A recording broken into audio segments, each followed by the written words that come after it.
অনেক সময় না মাংস রান্নার সময় মাংস থেকে মাংসের ঝোলটা বেশি টেস্ট লাগে। আর যে শোনে সেই বলে যে ওদের দোকানও ভাইরালের কোনো দরকার নেই, ওরা আগাগোড়াই ভাইরাল। তরকারিটা সত্যি ওরকম তরকারি আমি কোথাও খাইনি। দোকানে আসলে তো তোমাদের দেখতেই পাওয়া যাচ্ছে না গো, বিভিন্ন জায়গায় নিমন্ত্রণ চলে যাচ্ছ। কদিন আগে তো মৌর কচুরিতে গিয়েছিলে। বাবা মোর ওখানে যাবো না, তা হতে পারে? আচ্ছা, মৌ তো তোমার মানে মানে ইনভাইট করেছিল, তো কবে মৌয়ের দোকান খুললো কবে? মোর দোকান খুলেছিল মনে হয় কি বার ছিল, কি তারিখ মারিখ আমি ভুলে গেছি। সোমবার মনে হয়, সোমবার ছিল 6 তারিখ। হ্যাঁ হ্যাঁ, তো গিয়ে সোমবার 6 তারিখ। মৌয়ের দোকানে গিয়ে তোমার এক্সপিরিয়েন্স কিরকম হলো? ভালো। ওইটুখানি মেয়ে একটা মানে দেখো ওর মাথার উপরে বাবা তো নেই, এর জন্য খুবই মানে কি বলবো, ওরা দেখলে নিজেদের খারাপ লাগে। যাই হোক, মা মেয়েতে যে এত বড় অনেকটা হ্যাঁ না না আছে, মা মেয়েতে মিলে একটা দোকান করছে, অনেকটা কষ্ট করছে, তারপর একটা দোকান খুলেছে। যদিও বা মেয়েটা একটু রেস্ট পেতো, আমার মনে হয় এবার আর পাবে না। কারণ ও বলছে, কালকেই আমাকে বলছিল যে মামি আমি ওখানে মানে যেহেতু একবেলা দোকানদারি করবো, ওইটা নতুন যেটা খুলেছে ওটা একবেলা করবে, তা বলছে কিছু চাইনিজ আইটেমটা আনার যেরকম মোমো টোমো চাউমিন এইসব কালকে আনা বলছিল যে।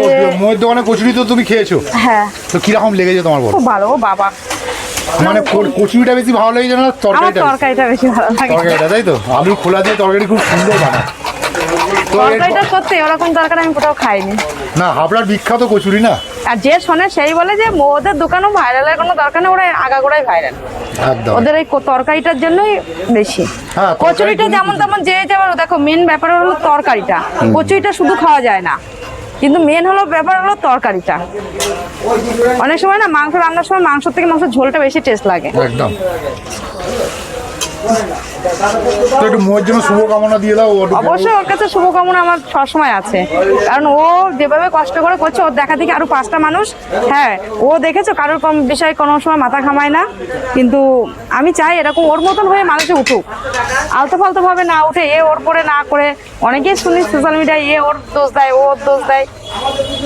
ওর কাছে না কোনো ন্যাকামো নেই, না কোনো মানে মানুষের প্রতি কোনো মানে বিচার আছে যে এইটা ও এরকম করে, কিন্তু ওর সাথেই এখন খারাপ কিছু হচ্ছে। সোশ্যাল মিডিয়ায় যেটা হচ্ছে ওর সাথে, বিশেষ করে ওদের সাথে দেখছি একটু খারাপই হচ্ছে, এটাই খারাপ লাগছে।